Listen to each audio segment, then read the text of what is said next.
spend a few minutes trying to put this meeting in a perspective of the work we've been doing up until now and where we want to go. And the last session with the presentations by Rudolfo and Frank was particularly appropriate, though I can't say I had the wisdom to plan it that way. It happened that way by its own inspiration. But it summed up a lot of the reason why we're here. And it made me reflect on the history of why we're here. Up until 2010, the Academy, like many other organizations, was focusing on individual problems. We had programs on nuclear disarmament, conferences. We even went and testified before NATO about that. They even financed a workshop we had in Zagreb. We had programs on environmental issues, on development issues, information science. It went back 30 years. The Academy was one of the early groups looking at the impact of information as it was evolving and on. But in the last 8 years, since Alberto and I have been very closely involved with the programming, we've really been trying to look at how this all comes together. And the first real opportunity and challenge was when the United Nations invited us to conduct a major conference with 200 diplomats and heads of international organizations, NGOs, on what we called the new paradigm. And the only thing we really knew meant by new paradigm at that sentence was that the existing paradigm is simply not working and not sufficient to address our problems. And we knew it's not a new paradigm just in economics, or a new paradigm in governance, or a new paradigm in ecology, or a new paradigm in education. It's really something more. And so at that meeting in Geneva in June of 2013, we gathered together experts from all of the sectors on the need for a new paradigm. And we ended up doing what has been done many times before, is identifying the problems. And even when we said we want to talk about the solutions, it's a lot easier to talk about problems and the solutions. And so when we look back on the meeting after the fact, well, we really told ourselves what we already knew coming in, except we heard it from a lot of other people, and we know that we all agree. And we came out of that with a basic conclusion, which these two gentlemen really presented in their own words today, and that is, it's not enough that we understand the problems. It's not enough that we change the policies. It's not enough we change the institutions, because the roots are deeper. The roots go very well back into the very thinking on which our institutions and policies and actions and strategies are based. And so we constituted the working group on new economic theory. Not that economic theory was the root of all our problems. We could have had the new working group on new political theory as well, or new legal theory for that matter, or new education for that matter, because essentially we needed to deal with all of them. And the working group happened to have a name, but we really ended up covering a very wide range of discussions on how our theory had to change, which meant how our academic traditions had to change, and how our education had to change, and, as came out beautifully in the previous session, how our thinking had to change. And we created the World University Consortium after that to handle the educational part of it, because that's a big chunk by itself.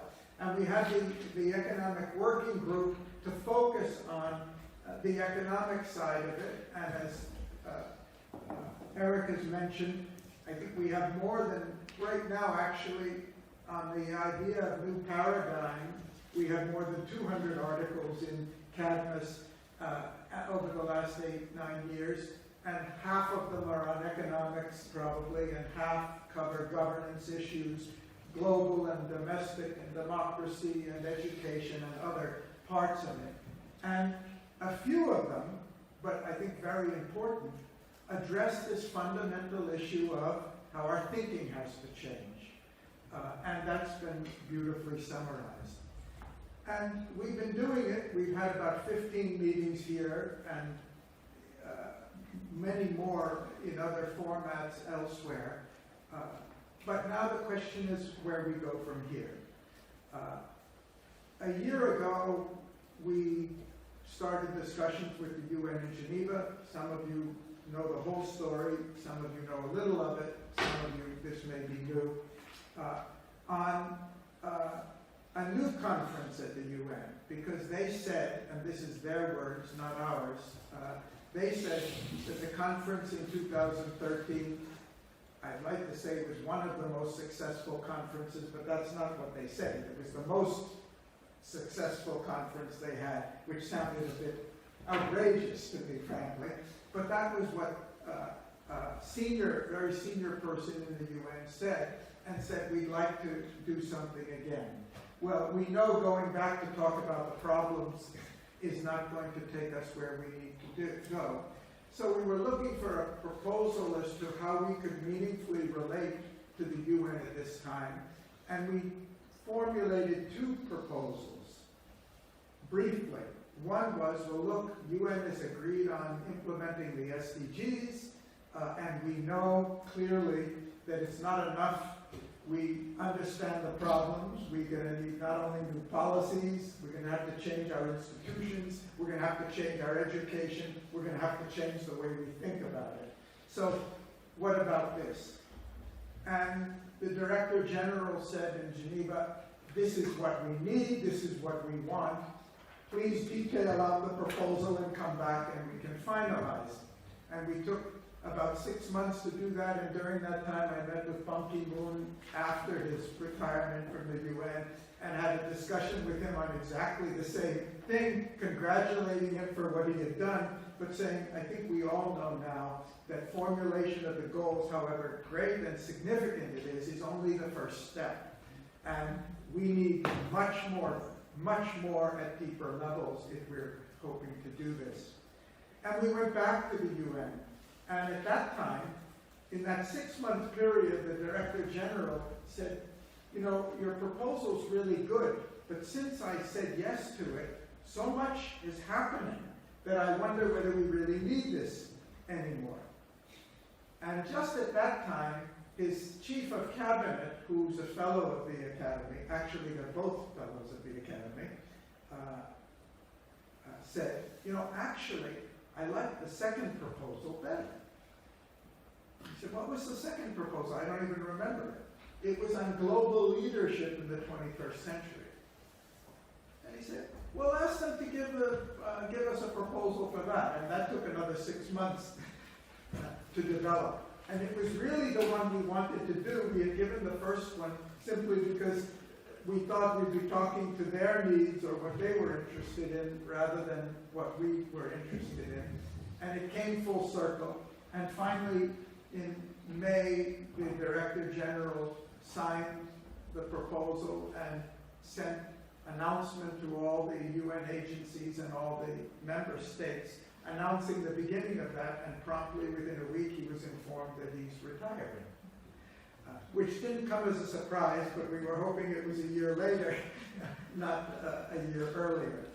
And then we had to wait 3 months more for the new Director General, Tatiana Valovaya, from Russia to be appointed, and in suspense as to whether she would like to support something which has now become an official program of the UN in partnership with the UN, or whether she would just put it on the back burner. And it's only a month ago, 5 weeks ago, that she confirmed that she's fully committed to this and wants to go ahead with it. And has already, as has been mentioned, already agreed on the dates for a summit, 2-day summit for about 600 or 800 people next October during the 75th anniversary of the UN. So we came up with a strategy. This is an ambitious project for any organization or any organizations, and our strategy was we want to have this discussion with a much broader group of stakeholders. We want to include, and I'm coming, what we remembered last, Lene mentioned, so I'll put it first. We said we have to include the community of artists, those who lie outside of traditional academia, because they have a very important role to play, not only in understanding, but certainly in communicating this. We included the business and finance community, and we are in the early stages of discussing with organizations that could represent that on a global basis. We included science and technology, and Rodolfo started our discussions with IEEE as an example of a global organization representing a vast network in science and technology. And we've begun our discussions with organizations representing the universities about the need for change in education. And we're just at the beginning, and Tom is taking a key initiative on this of approaching youth organizations, because I believe that they're as important or maybe more important than any of the others, because we're talking about the future. And it's only their perceptions, their aspirations, and their determination are going to end up with where we go with this. And member states come in there somewhere, and UN organizations come in there somewhere, and civil society organizations come in there, and we started with a briefing of the last 3 on November 8th. And I wanted to go back. I'm telling this story, one, to say this is a process. You know, it's not like we're coming to, we have been going through a process the last 10 years. You can say earlier too, but I'm more conscious of it. I've been with the Academy for 25 years, but the last 10 years I'm much more clear about the direction and intention and the process that we've been going through. And Alberto and I have been through dozens of the different steps in that process, and we realize the meeting next year is only a step in the process, as this is.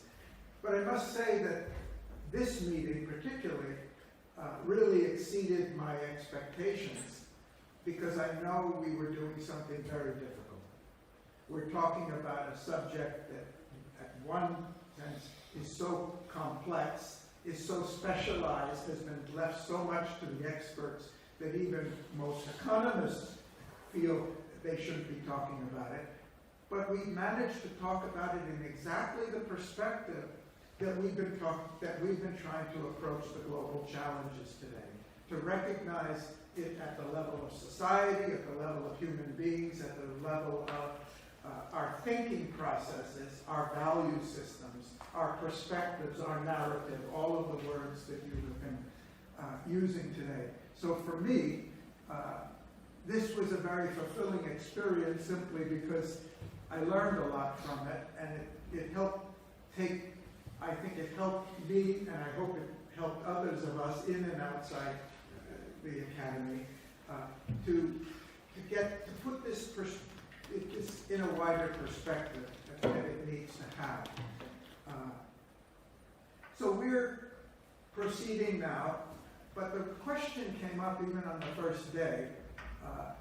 We need changes of such great magnitude, and that's how we started the first morning. We started by talking about the global challenges and opportunities, and Tibor did that, and I particularly wanted him to lead off, because he's one, however optimistic he may be, he has a way of presenting us with everything that we'd like to forget.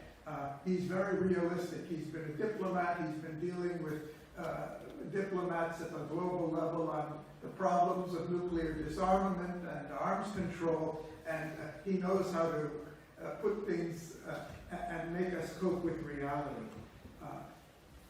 But we also, the issue came up, is a change of this magnitude that we need even possible? And the part of the project that we're doing with the UN is to convince ourselves and other stakeholders that it's not only possible, but it's inevitable.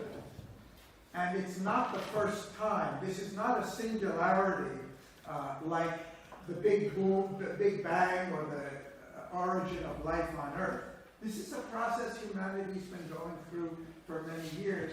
All of us have lived through a very impossible paradigm change at the end of the Cold War. And having been involved with an international organization that was working and hoping for something like this, I don't know anybody who predicted in 1987, or even conceived in 1987, or 1988, or 1989, that within 1 year the Berlin Wall would collapse, Germany would be reunified, the communism would be swept out of Eastern Europe, the Soviet Empire would be dissolved, and the arms race, at least temporarily, would so drastically be reduced. In just a couple of years, world military spending fell by 1/3. I didn't meet anybody who predicted any of these. And we've lived through it and seen. It doesn't mean that when we got through that, suddenly all our problems were solved. But if you think back to the magnitude of the change, I don't think the magnitude of the change we're thinking about today is orders of magnitude greater. It just has to be all of us and not just a part of us. And that's the challenge of globalization in the last 30 years. And so when we started meeting with the UN agencies and member states in our briefings, we asked them to reflect back on what are the paradigm changes we already know about? What are the social transformations that we've already been through?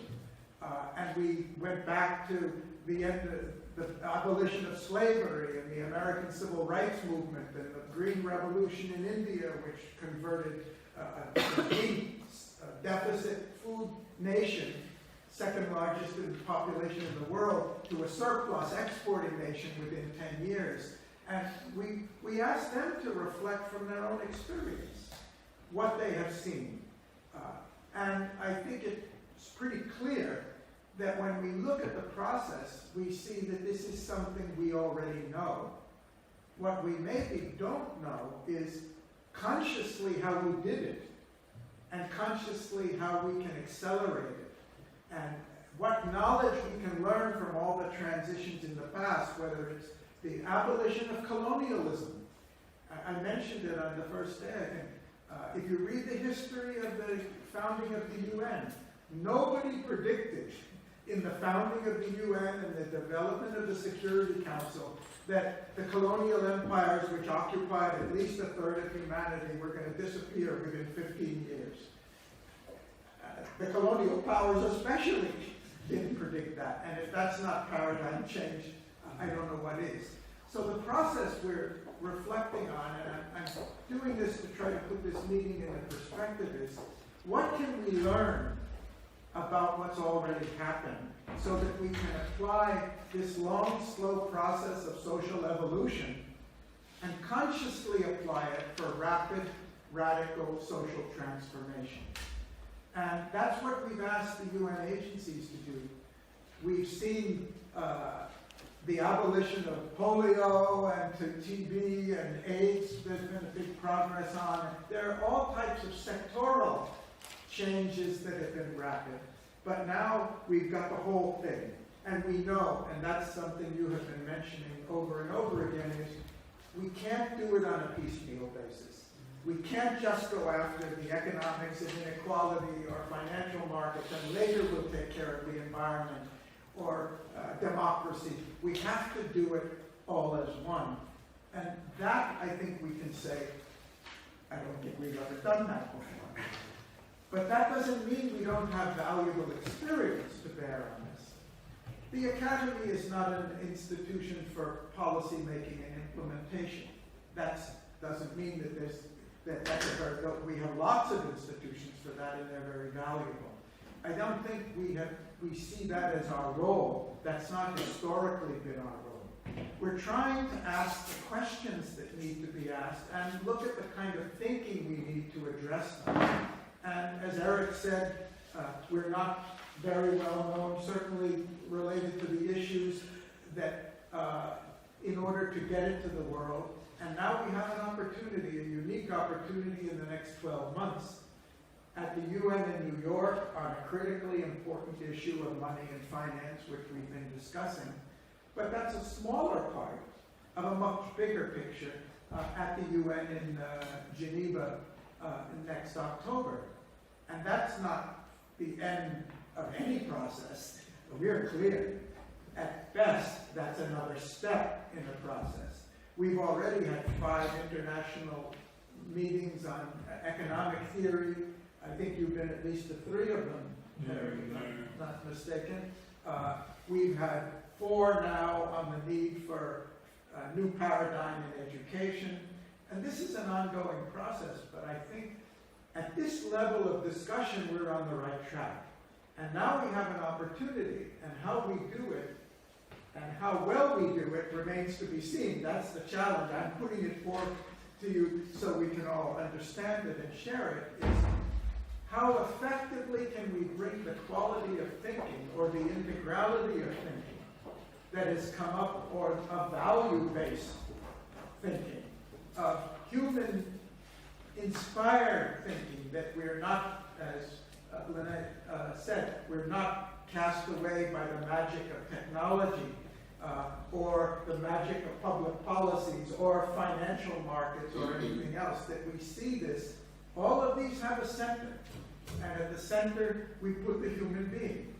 And we said it's a change in our values, our perceptions, our understanding, our actions that's necessary in all of these. And we can't rely on anything else to do it if we're not going to do it. So I wanted to thank you all for really active, creative participation, with your patience with an agenda that doesn't have a clear linear line to it, but which covered a wide range of issues that I think it was right that we talk about. And I'd also like to invite you all to stay in the dialogue and the process, and help us, or rather work with us to move this ahead. We have an opportunity. We need connections all over the world. We need to involve groups and organizations and the right people all over the world, even if you know one more person who really has something valuable to contribute. That's a valuable contribution. Thank you.